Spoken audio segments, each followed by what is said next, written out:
I was adopted by the Colemans, a powerful family in New York.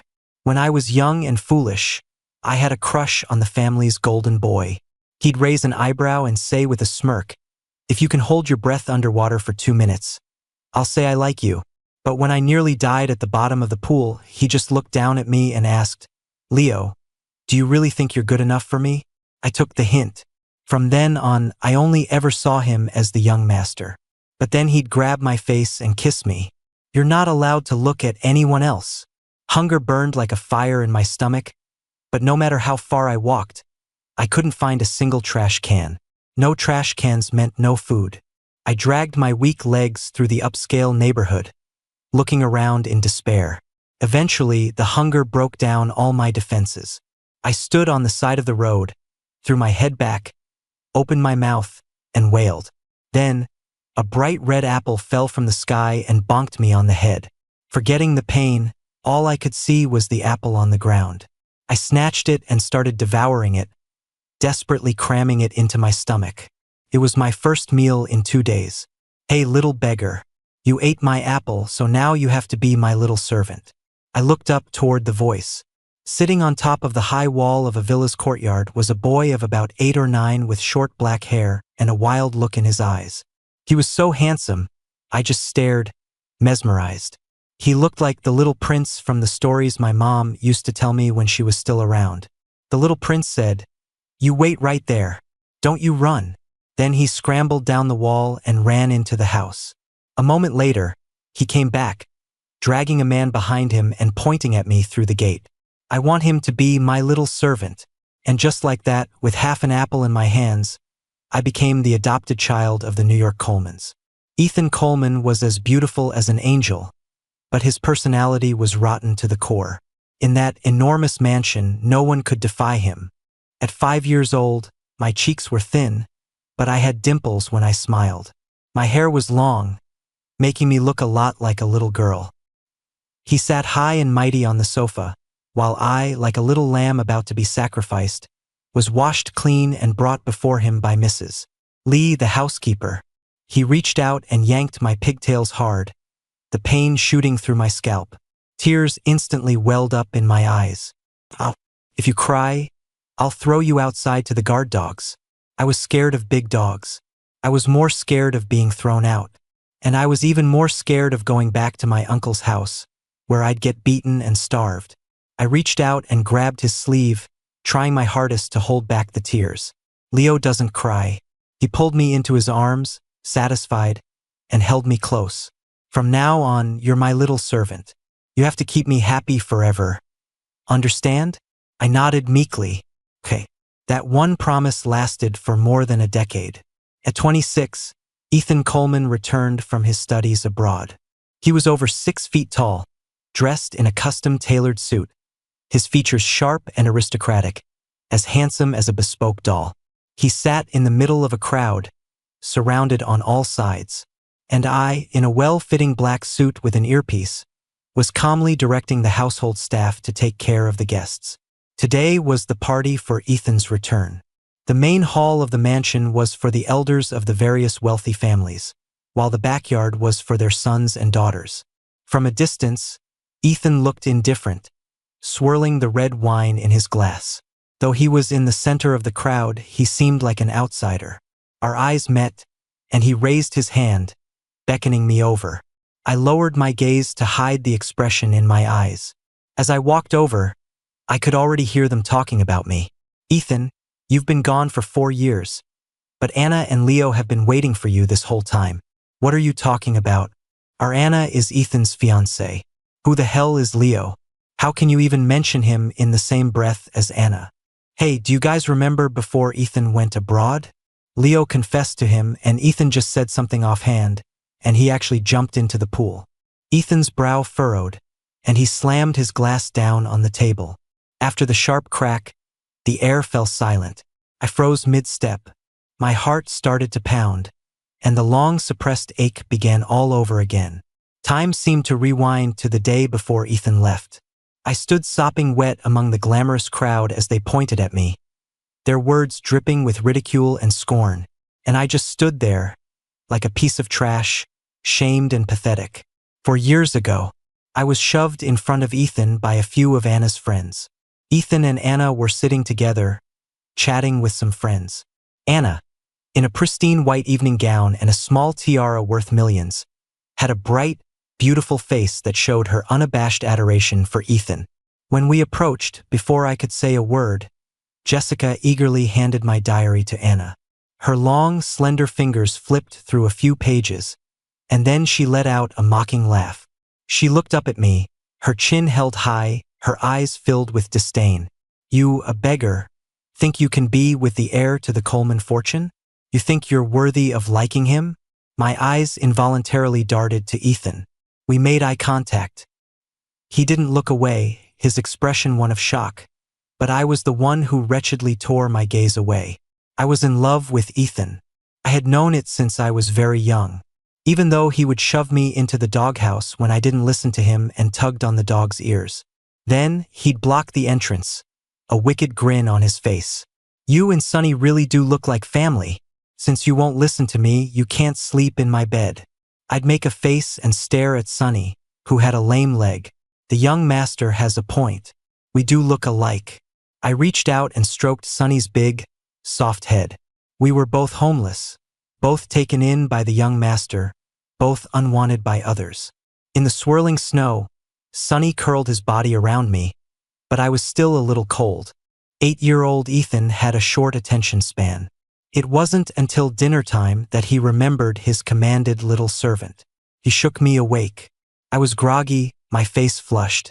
Then the family doctor gave me a sharp jab with a needle. Ethan sat by the bed, his eyes red and puffy, as if he had just been crying. I whispered, "Young master, your eyes look like a rabbit's." He sniffled and said menacingly, "Shut up." I obediently shut my mouth. Seeing this, he jumped up and pointed at me. "Why didn't you come inside to sleep? Didn't your mom ever teach you not to sleep outside in the winter? I thought you." He seemed about to cry again as he spoke, but he ended up just pinching my cheeks hard.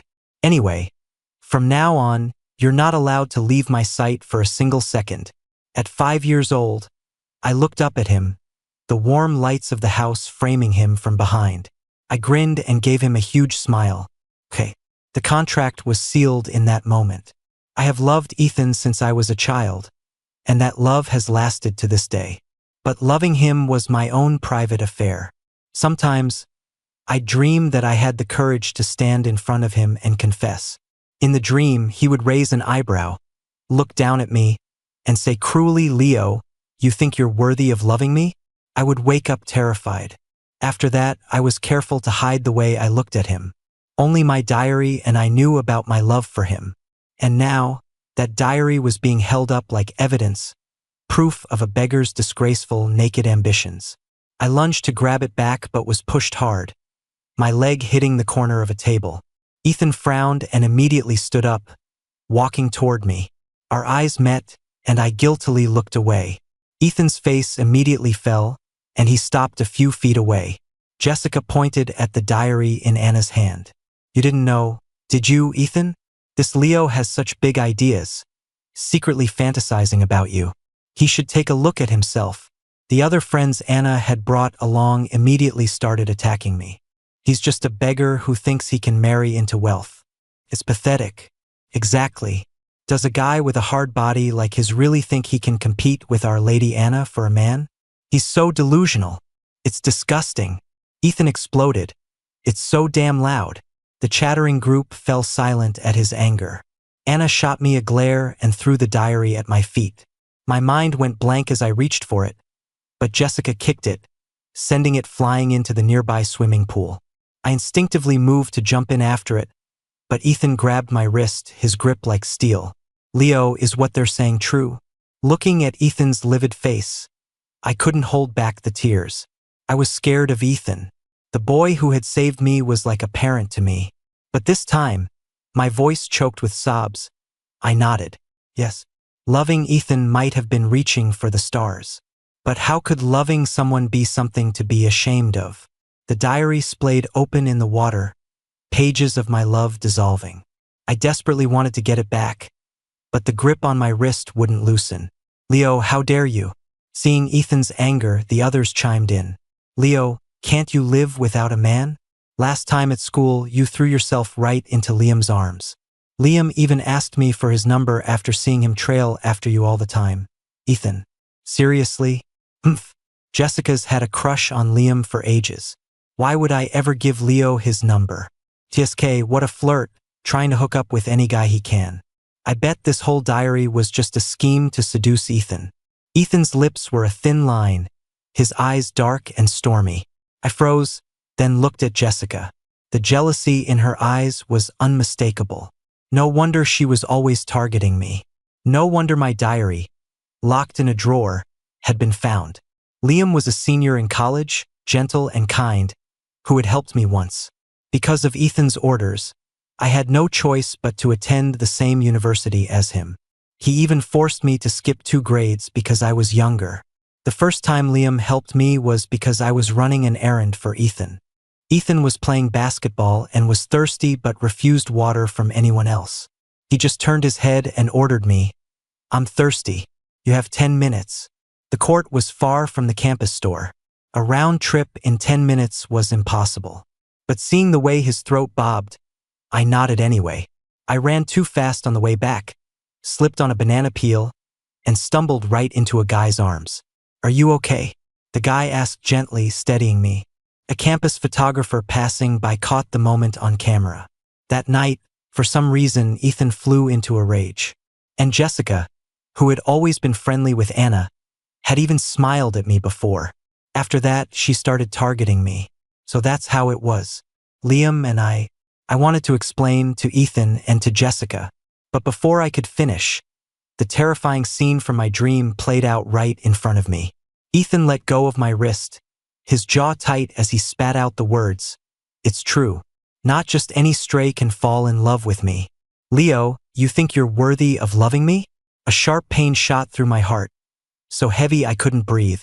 Tears, beyond my control, fell one after another onto the ground. "Young master," he cupped my face, his thumb wiping roughly at the endless tears. "You love me that much, Leo?" 19-year-old me, sobbing uncontrollably, nodded firmly. Then his palm pressed lightly against my chest. I fell backward, crashing hard into the swimming pool. As I struggled to my feet in the water, I saw Ethan looking down at me, saying, "If you can hold your breath underwater for 2 minutes, I'll say I like you." My head was spinning. My chest hurt so much it felt like I couldn't breathe.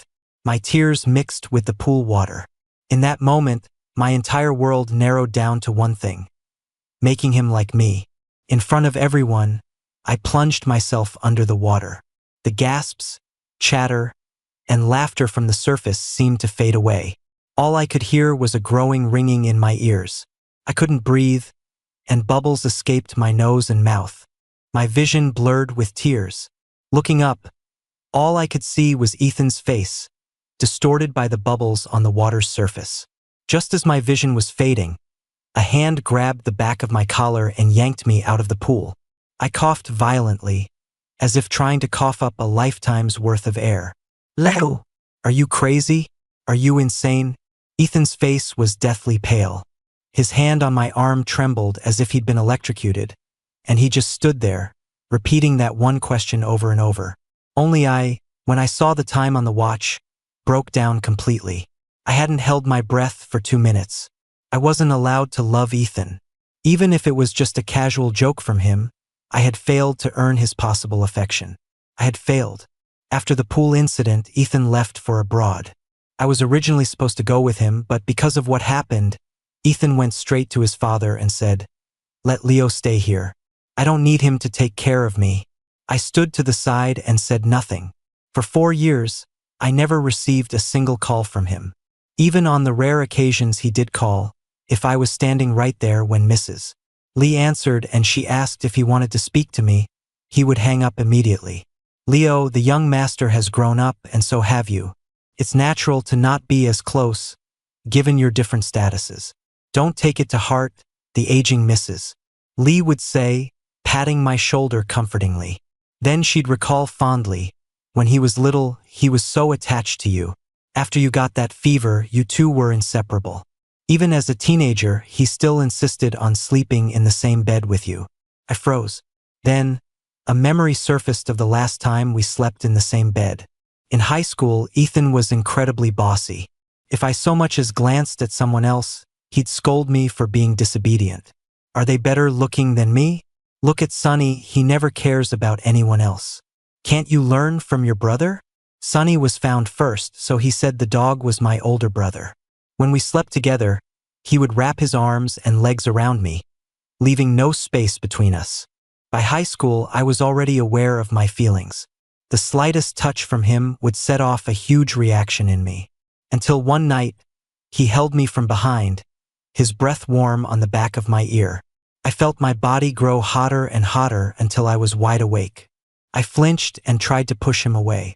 "Young master, you're holding me too tight." I curled my body up like a shrimp, terrified he would notice I was aroused. The moment I moved, his hand clamped down on my waist. "It's your privilege to be held by me. What, you have a problem with it now?" With that, he pulled me back. I was scared and kept trying to move forward, which made his temper flare. He shoved his hand under my waistband and pinched my sensitive waist. "NGH, young master, don't." I begged him, my voice cracking.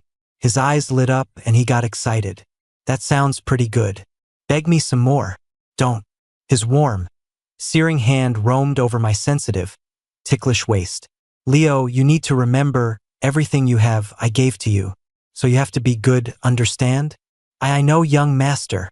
His hand moved lower and lower until both of us froze. The air was silent for a few seconds. "Fuck, are you getting hard? Huh?" His face was dark, his hands trembling with anger. He threw the covers off and pushed me out of the bed. A soft pillow landed at my feet. "Go back to your room. Young master, get out." I flinched, then hunched over and scurried back to my bedroom, a pathetic sight. I ran, crying like a dog. When you love someone, you can't even control your own emotions. It was such an exhausting thing. For years ago, their teasing and scorn would have made me nervous, ashamed, and lost. But now, watching them posture in front of me, I just felt a little bored. "Young master, you called for me?" I stood respectfully by the poolside sofa, a standard smile on my face. My gaze swept the area and finally met Ethan's after 4 years apart. The Ethan of today looked much more mature on the outside, taller and more imposing. He certainly looked like a proper heir to the family. "Leo, my tie is crooked." I paused, then looked at his perfectly straight tie. After staring for a while, I honestly couldn't see anything wrong with it.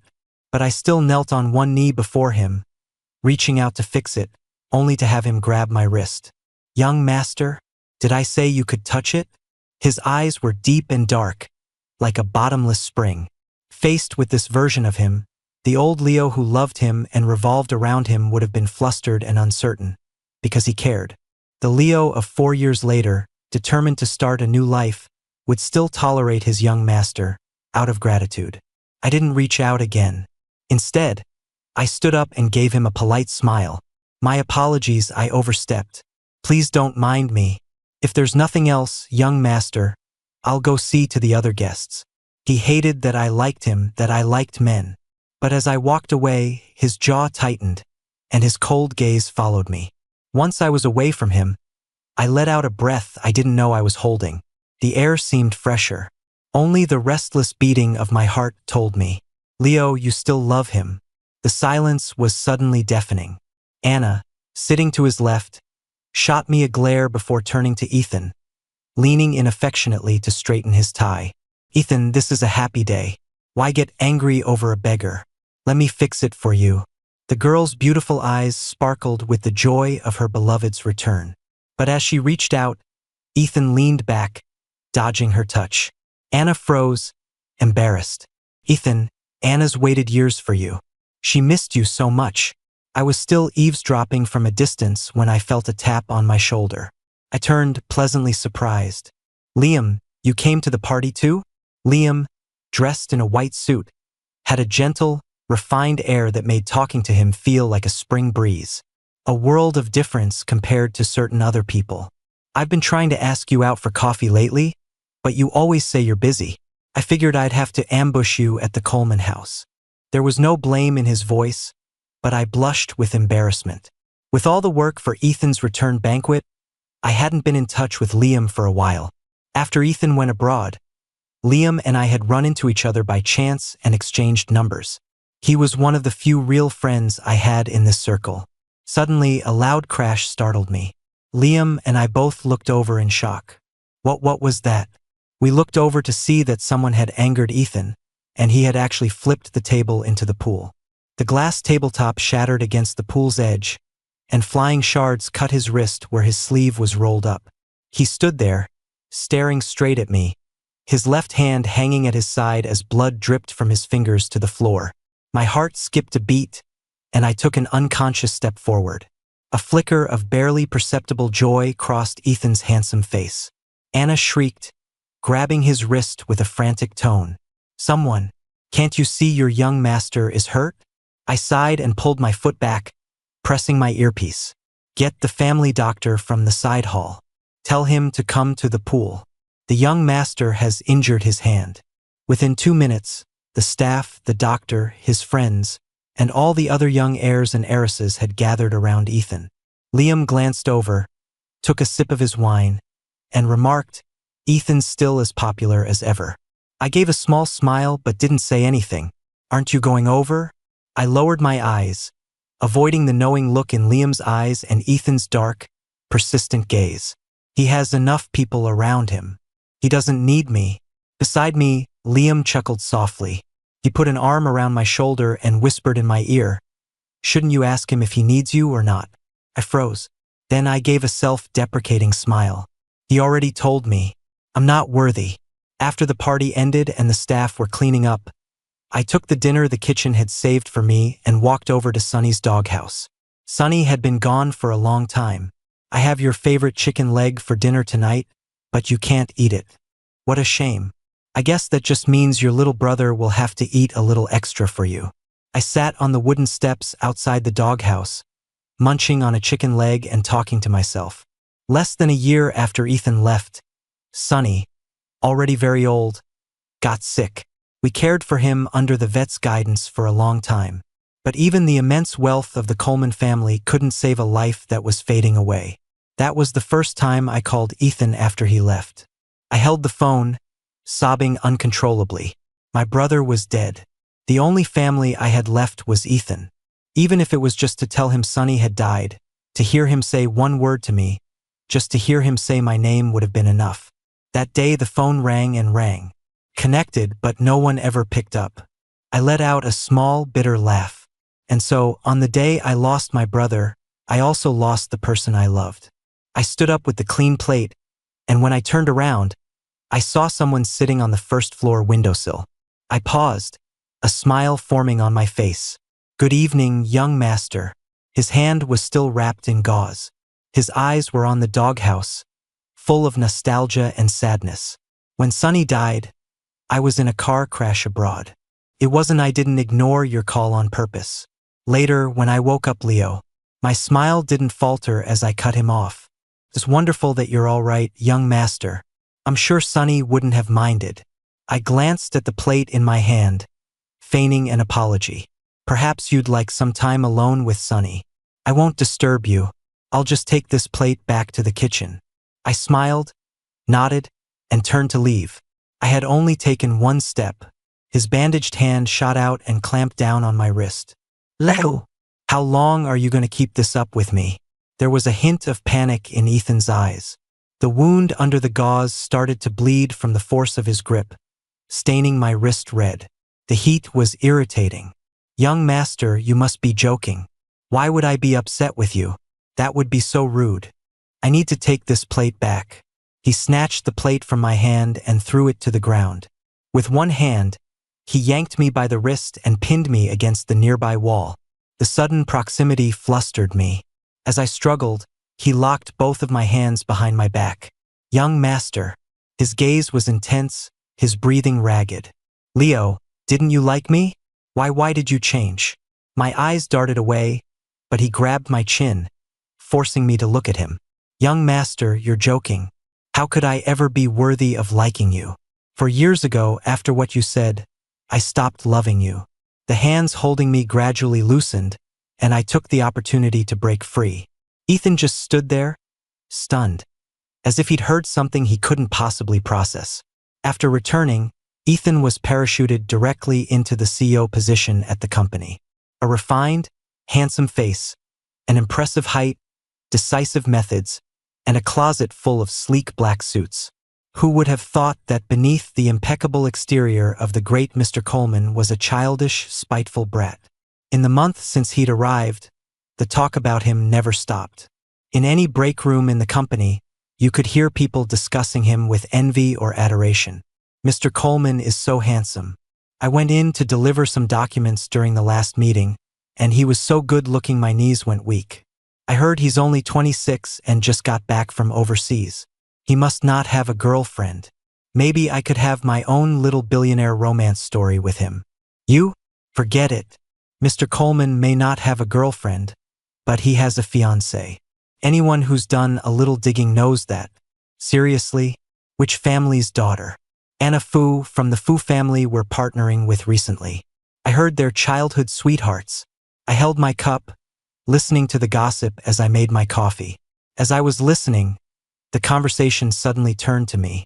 Leo, you work in the executive suite right outside his office. You must know some good gossip about Mr. Coleman, right? I sighed. You're all here to work. Unfortunately, my mild temperament did little to deter these gossip-crazed women. Come on, just a little hint. Is it true he has a fiancée? Remembering how Anna had fussed over Ethan's hand, I nodded. It's true. As for childhood sweethearts, that part's a bit of a stretch. The girls' faces fell instantly. One of them tugged on my sleeve, her voice hopeful. Are they very close? Looking into her eyes, I paused, then laughed it off. I really wouldn't know. Mr. Coleman and I were not very close. Oh, okay. The girls, their moods soured, left with their newly acquired gossip. My mind was a mess. I found myself staring blankly at my coffee cup when I heard the click of the door locking behind me. I turned to see Ethan, in his suit, walking in. Mr. Coleman. He stood by the door, his lips pressed into a thin line, his voice tinged with annoyance. You're not close with me? It was an unexpected question, but I tried to explain. Young master, we're at the office. We have to maintain a certain. His brow furrowed. Then who are you close with? I was taken aback. Those girls from just now? Me? Or is it that Liam guy? Young master, I don't understand what you're talking about. Ethan took a step forward, his hand cupping the back of my neck, closing the distance between us. Our breaths mingled as he spoke, his voice thick with possessiveness. I found you. You're not allowed to like anyone else. I bit my lip, finding the situation almost funny. Young master, you took me in, and I'm very grateful. But that has nothing to do with who I like. His pupils constricted, and his voice rose sharply. So you admit you like him? I sighed in frustration. Yes, I like him. Is that not allowed? No. I gently broke free from his hold and took a sip of the scalding coffee. The burn in my mouth was sharp, but it instantly cleared my head. What exactly are you trying to say, young master? That because you don't like men, no one around you can like men either? Or is it that you find having me, a guy who likes other guys, around you uncomfortable, and you want me to just get lost? His chest heaved, clearly furious. Leo, you know that's not what I mean. I never wanted you to leave my side. I looked down at the coffee rippling in my cup as a faint hope flickered within me. Then what do you mean? His eyes darted away, and he said nothing. My coffee-warmed heart turned cold in an instant. The conversation ended on a sour note. Ethan doesn't like men, and he doesn't like me. But because he raised me, he has this strange possessiveness over me. The moment any man or woman gets close to me, he starts acting up. After that pointless conversation, my social life at the office took a nosedive. In a foul mood, I went to a bar I frequented and happened to run into Liam. Drinking without me? Liam said with a smile, clinking his glass against mine. Is my mood that obvious? I took a sip of my drink. You can tell? I'm not that perceptive, but for the strictly supervised Leo to be drinking, It must be something really bothering you. I nodded and gave him a thumbs up in appreciation of the master's insight. Is it because of Ethan? He doesn't like men, but he won't let me get close to or like anyone else. I don't get him. I tapped my fingers on the table. The bartender had just set down a fresh drink, but Liam picked it up. I looked at him, confused.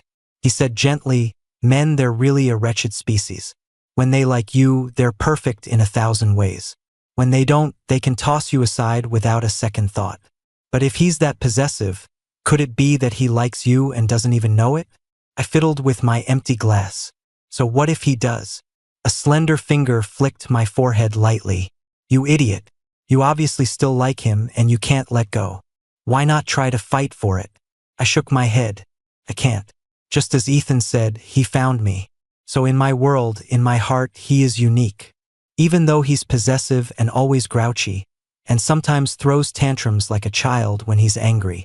But if I stopped loving him, how could I ever love anyone else? Upset. I had a few too many drinks and was feeling a little buzzed. Liam drove me back to the Coleman estate. I was stumbling as I got out of the car, and he steadied me, looking worried. His tone was exasperated. You can't hold your liquor, and you won't listen when I tell you. I clung to his shoulder, my legs feeling like jelly. It's okay, I've got you, right? As long as you're here to carry me home, it's all good. Liam helped me turn around, and we both saw a figure standing in the shadows by the main gate. Ethan's handsome face was as dark as a thundercloud. He strode over to us, pulled my hand off Liam's shoulder, and swept me up into his arms. "Young master, I'll take Leo from here. No need to trouble you, Mr. Lin." With that, he turned and carried me expressionlessly into the house. Liam adjusted his gold-rimmed glasses, a hint of amusement in his voice. "Well then, I'll be heading off. Let's get together again soon, Leo." "Okay, sure, Liam." Before I could finish, Ethan quickened his pace, carrying me inside. He took the stairs 2 or 3 at a time. I struggled to get down, but he carried me straight into his bedroom. The moment he tossed me onto the bed, I was completely bewildered. "Young master? Thank you. I'll just go back to my room, huh?" Without a word, Ethan jumped onto the bed and pinned me down on the soft mattress. Then he wrapped his arms and legs around me, trapping me completely, just like we used to sleep together before high school.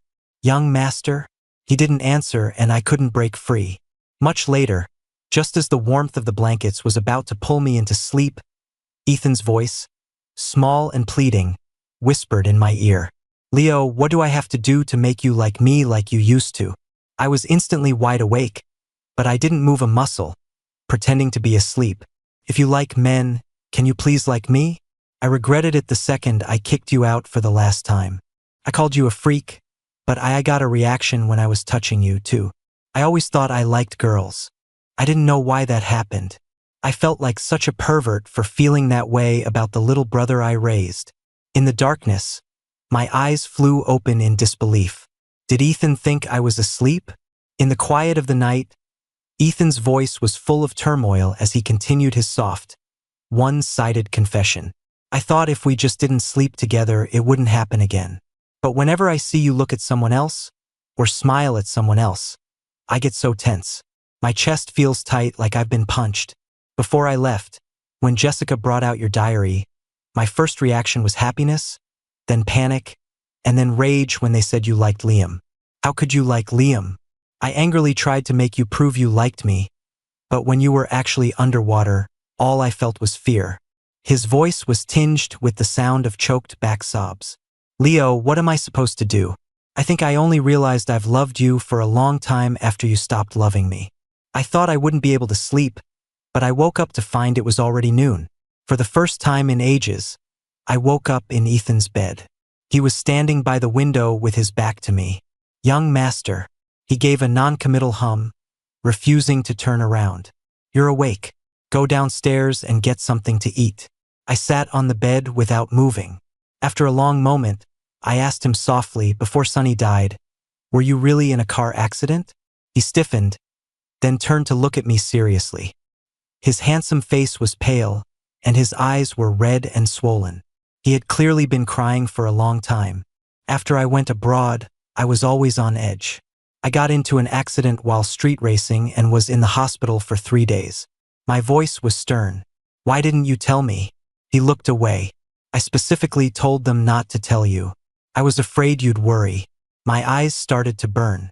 And you weren't afraid I'd think you didn't care about me or Sonny? Leo.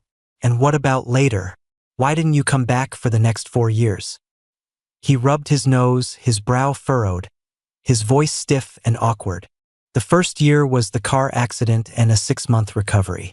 The second year, I broke my leg skiing. The third year, I was about to come back. I was at the airport and got caught in a gang fight. Broken arm and a concussion. The fourth year, my dad was afraid I wouldn't live to see graduation, so he hired 4 bodyguards to watch me and wouldn't let me go anywhere. Me? Ethan bit his lip and said with a defeated sigh, "At first, I was afraid you'd worry. Later, it was just too embarrassing. I didn't want you to know." He took out his phone. It was filled with tens of thousands of photos, all of me from childhood to now, some of them even videos. If it weren't for my little collection here, I don't know how I would have gotten through these 4 years. This was a little collection? I was so stunned I didn't know what to say. But Ethan just chuckled, the sunlight catching him just right. It was a beautiful sight. He said, "Leo, I made you almost drown in that pool. Now heaven's paying me back for you." My heart started pounding, one beat after another. Felt like we had gone back in time 10 years. The reserved, polite Mr. Coleman from the office would return home and transform back into the possessive, inexplicably moody young master.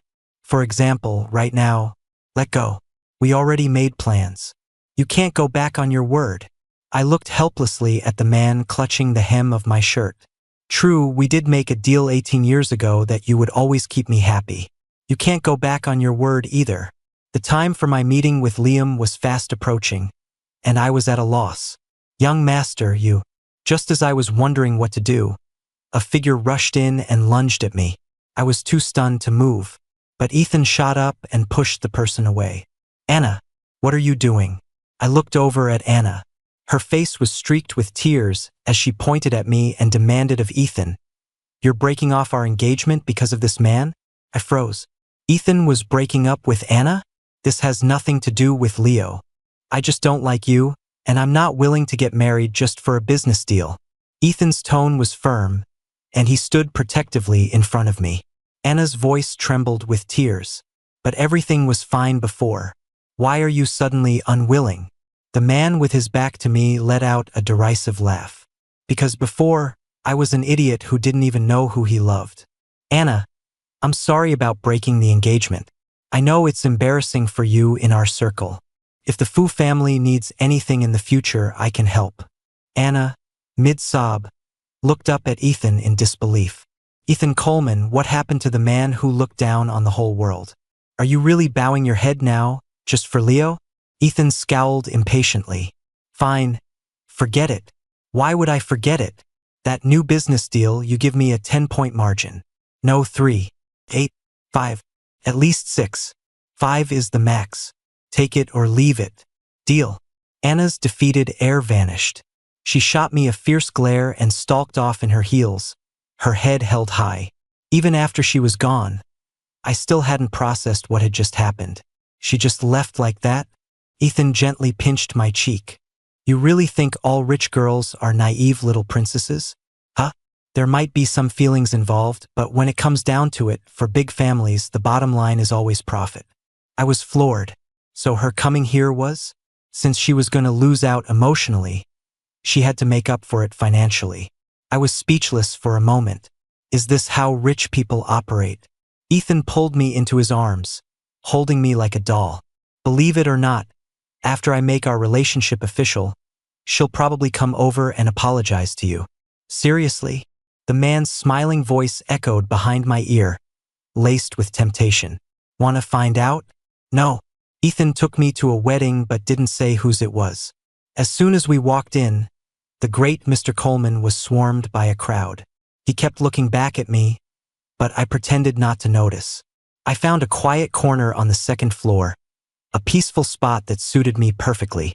"I never thought you and Ethan would actually end up together." A woman's voice came from behind me. I turned to see a woman in a wedding dress, her face looking a bit weary. I was surprised. Jessica, it's your wedding today? Jessica nodded and came to stand beside me, looking down from the second floor with me. In the reception hall below, Ethan was chatting with people, his eyes constantly scanning the room as if searching for someone. Ethan didn't tell you it was my wedding? I shook my head. He probably brought you here to get back at me for you. I was confused. Get back at you? 4 years ago, after I targeted you, Ethan went after everyone who said a word against you that day. My family's business wasn't much to begin with, that's why I was sucking up to Anna. And after he hit us, things just got worse and worse. Jessica gave me a slight smile and tucked a strand of hair behind her ear. Leo, I'm not going to apologize for what happened back then, and I don't need your forgiveness. I did what I did out of jealousy, and now I'm paying the price. I hope you two can be happy. Watching Jessica turn and walk away, I felt a strange mix of emotions. I've been looking all over for you. Why are you hiding up here by yourself? Ethan came up close, frowning as he took my hand. I squeezed his hand and asked, "What happened with Jessica? You saw her?" I nodded. Ethan scoffed dismissively. Jessica's father is a piece of work. He has no talent himself, so when the family started struggling, he decided to marry her off for personal gain. He tilted his chin, gesturing for me to look downstairs. A bald man who looked to be in his 60s was standing there in a suit, with Jessica on his arm. I was shocked. Jessica's a year younger than me. That man could be her grandfather. Ethan squeezed my cheek. Feel better now? I shook my head. I just feel sorry for Jessica. All she did was love someone. Jealousy was the real culprit. On the way back, I saw a tail wagging next to a trash can on the side of the road. I hadn't really noticed it. We had already driven 100 yards past when Ethan suddenly told the driver to turn back. The sound of the car caught the tail owner's attention. A medium-sized golden retriever, filthy from head to paw, stared at us with big, dark eyes. My eyes lit up, and I called out softly, "Sonny." The retriever paused, then trotted toward us from behind the trash can, tail wagging. It held up one paw and let out a single bark at the car window. I turned to look at Ethan. He looks so much like Sonny. Do you think Sonny came back? Ethan ruffled my hair, then reached over and opened the car door, patting the back seat. "Sonny, come." As if it understood, the retriever launched itself into the car with a push of its hind legs and started affectionately rubbing against both me and Ethan. "Stop licking me, you stink. Ha ha ha." Ethan pulled me back by the waist, and I fell into his embrace. When I wasn't looking, he planted a soft kiss on my cheek. I froze and turned to look at him. He was smiling, his face full of affection. "Leo, you're the big brother now." My heart skipped a beat. Looking at the little dog squirming in my lap, my thoughts were a tangled mess. Back at the Coleman house, my heart was pounding. While Ethan was outside washing the golden retriever, I picked up my phone and called Liam. "Liam, I think I'm falling for Ethan all over again." A gentle laugh came from the other end of the line. "You idiot. You never stopped." I was still processing that when a wet hand snatched the phone away. It was Ethan, and his tone was hostile. "Liam, don't you ever call my Leo again. Is that so? Well, next time Leo tells me he still likes you, I'll just tell him it's all in his head." My face flushed crimson. Ethan froze, then looked at me with a dazed expression. Is this what he said true? I was suddenly at a loss for words, only able to blush and avoid his gaze. At some point, Liam had hung up. Ethan stood in front of me, completely flustered. A deep blush spread from his ears all the way down his neck. He stammered, "This is my first time liking someone, too. I don't have much experience with dating, so please don't mind." I gave a casual and squatted down, wanting to hug the retriever to calm myself down. But I forgot that Ethan had just finished bathing him and hadn't dried him yet. As I hugged him, the dog shook uncomfortably. In an instant, both Ethan and I were sprayed with water. Ethan's brow instantly furrowed, and his voice rose. "Sonny." Watching him chase Sonny around the yard in frustration, I couldn't help but laugh out loud. Everything seemed to have changed, yet somehow nothing had. The love that once grew in the secret pages of a diary could now finally flourish wildly in the sun.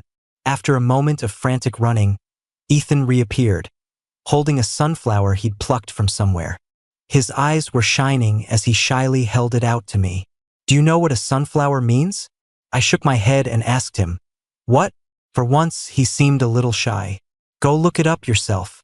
I opened my phone, typed in sunflower meaning, and the page loaded. The language of the sunflower. "You are the sole focus of my heart, and my heart will always follow you."